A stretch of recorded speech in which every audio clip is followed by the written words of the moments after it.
Sports PR might seem like fun and games, but Randy Rice, PR manager for the Grand Rapids Griffins hockey team, explains that there is as much work as in other types of PR. Being in a sports organization, obviously there's a lot of publics. Fans, within that public, there's other publics like families, students that come out, because we have a lot of different people that come out to the games, so there's many different publics within fans. Those are kind of publics for the entire organization, I think. But for PR specifically in sports, we also deal with scouts, whether it be NHL or AHL scouts. We deal with media, local news media, radio media. We also deal with broadcasters, visiting broadcasters, that is, from the other teams that come into the arena and play. And as far as those publics, they are more specific to what we do for a game as far as our job, rather than providing the fan experience. We kind of assist with it during the week, but once a game is going, we have a game operations department that kind of runs the show behind the scenes. And we also have our ticket sales department, which double as, selling tickets and then also running things on a game night. While they're doing that, the PR department's normally up in the press box, where it's actually part of our job to pay attention to what's going on in the game, because we deal more with like the hockey aspect of our product rather than the behind the scenes or the fan experience side of it. So we kind of watch the game to know what's going on, to report to the media what happened, if anything really noteworthy happens, and also to keep game notes running throughout the season.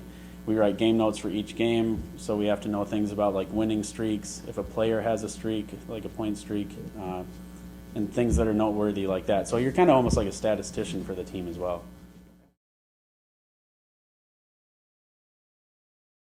Main objective is, with anything in PR, it's about building a great image, building relationships within the community.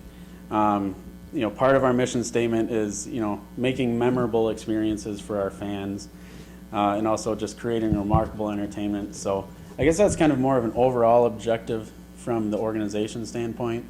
Our objective for more like media and scouts and broadcasters that come into Van Andel Arena, we need to be sure that we're being very hospitable, giving them what they need when requested, more promptly. And we really pride ourselves on like providing PR to them in a way that's, very professional as far as sports goes. We want to be at the top of this league as far as hospitality for public relations. And really, I think we rival that of some NHL teams' hospitality, what they provide to scouts and media that come into their buildings. So that's kind of the primary objective from that side of things. But as far as coverage is gone, we still do have a beat writer all the time here from the Grand Rapids Press. So as far as the newspaper, we don't really have to worry about them getting coverage to us. With that said, it has trickled off a lot in recent years as far as print editions. A lot of things are going online. So as far as like newspaper, we'd like them to cover us more, and we try to at least have an influence on how they cover us. We can't control how they cover us or what stories they write, but we like to provide more of the positive things that we do for them, so maybe they would write stories on that. As far as like TV media, radio chats about us during the week quite a bit. As far as coming to games, we've partnered with some stations for different promotions, and they've come out for that, but they don't really cover us at the games aside from our station, our flagship station. TV, they'll kind of put a camera guy out here every now and then. So we always want them to cover us. It's just a matter of their schedules as well. Fan attendance as far as the Grand Rapids Griffins has been awesome. The fan support in this community is normally one of the best in the AHL. We're really kind of setting the precedent for our league as far as fan support. So, and that that starts also with media attention and getting out there, getting into the community, things of that nature. We do fan surveys. We do through our website. We do an idea box on our website where if fans have some sort of an idea, we can do that. So really, fan interaction is probably the key thing there, is talking to the fans, seeing what they like about our games, seeing what they don't like about our games. And then more on a PR side of things, we just kind of monitor as far as our hospitality for scouts and media that come in here. we don't really talk to them a whole lot as far as like research, but we just monitor how things have been going and if there's any trouble areas, where to work on them. So to that, I mean, there's a lot of different offsets of fans. Like Friday night, dollar dog, dollar beer night, there's going to be a lot of college students here, a lot of younger, more rowdy crowd. Tomorrow on a Saturday we play again, and it's going to be a little bit more family oriented.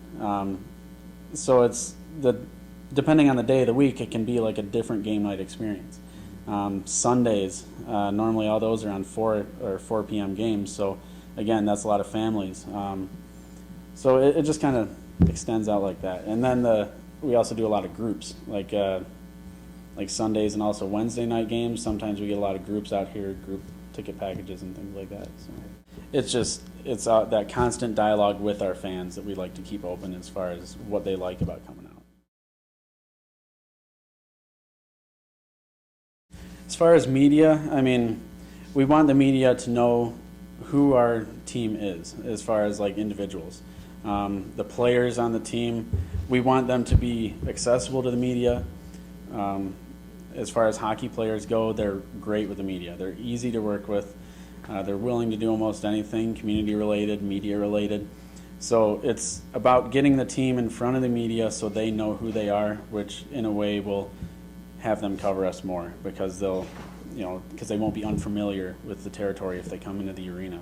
I mean, we want to provide as much information as we can about our team and the hockey side of our product that the media will pick up on and cover stories on. Same with community events. I think it's just getting something new all the time. Fans don't want to come out to the same old show, so to speak. I mean, so there's always going to be a little something different going on at Griffins games. Primary thing is the website, I think.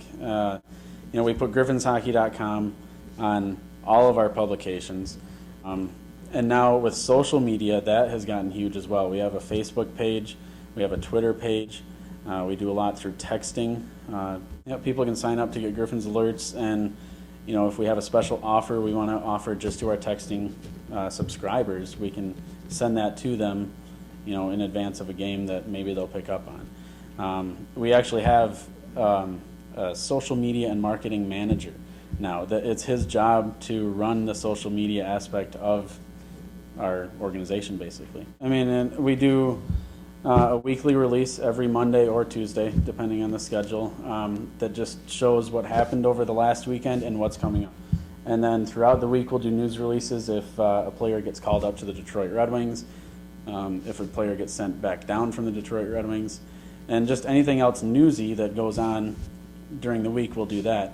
We also, just this year, we started a Griffins blog, where every afternoon, it's called the Afternoon Shift, that we, Randy Cleaves actually updates it every day, and he sends that out to the media as well, just to kind of a daily update of what's going on, and also to update on Griffins alumni, because he throws links in there about Griffins alumni playing in the NHL, different videos, and also the links to what we do on the website with feature stories, videos.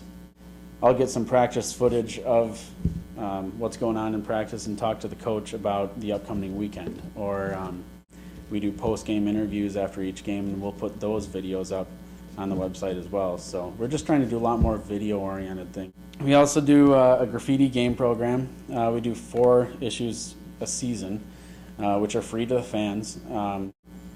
It just kind of it gives information on each player, and it also has feature articles in there about selected players and some photos. Mark Newman, our writer photographer, is kind of in charge of doing that. And then it's also a big corporate sponsor selling point. It's a lot of advertising sales within the game program as well. But we give that out to our fans as well, and we have a media guide. We don't print media guides anymore. We put them on CD. That's kind of the way things have gone in recent years as well. We used to print like 400 media guides. Now, to save on paper and cost, we put them on CDs. Actually, these days it's really easy to evaluate website usage.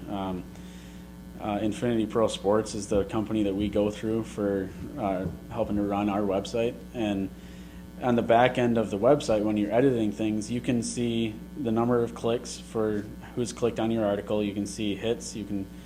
It's broken down so specifically that you can see how many times someone has clicked on a specific ad, and you can kind of judge placement by that. There's so many things that you can kind of look at through their website. So that part of it's really easy to evaluate. As far as other things, just keeping an open dialogue with the fans, I think, and also, the numbers that we have following us on Facebook and Twitter and things like that. I would say visits to the website, like where we stand on a league-wide standpoint from that, which is always near the top. Infinity Pro Sports has over 200 sports websites, a lot of them in the AHL. We're normally in the top 25 of the most visited websites that they run. And also just the coverage, like if Channel 17, 8, or 13 do a lot of features on us, we're doing a good job there. We also try to get guys doing radio interviews throughout the season on like the Huge Show, The Ball in the morning, WBBL.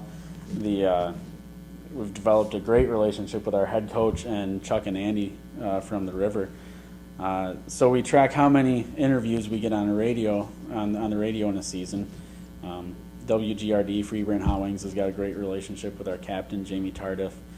So that's something I track throughout the season, and then at the end of the year I can say, okay, we had 60 radio interviews this season, and where does that rank from last year?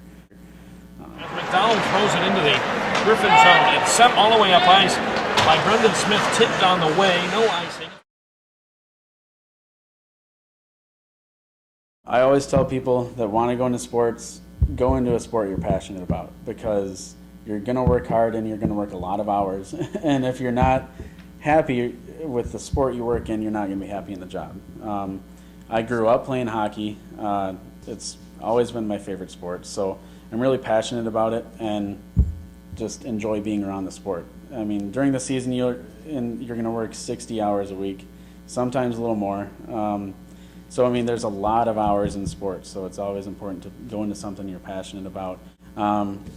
As far as other things to prepare for is definitely writing. I mean, the professors always tell you that in the classes and everything, but it's true. I mean, writing is the key piece that when you're being hired, that's the first thing someone's going to look at is, can the person write? Because people don't want to teach people how to write once they get hired, So, and just to add to that, you got to be able to take initiative too. Sports PR isn't a career path that if you need someone to tell you something to do all the time, it's not something to go into. You need to be creative and take initiative to tackle projects on your own or think of projects that need to be done on your own as well.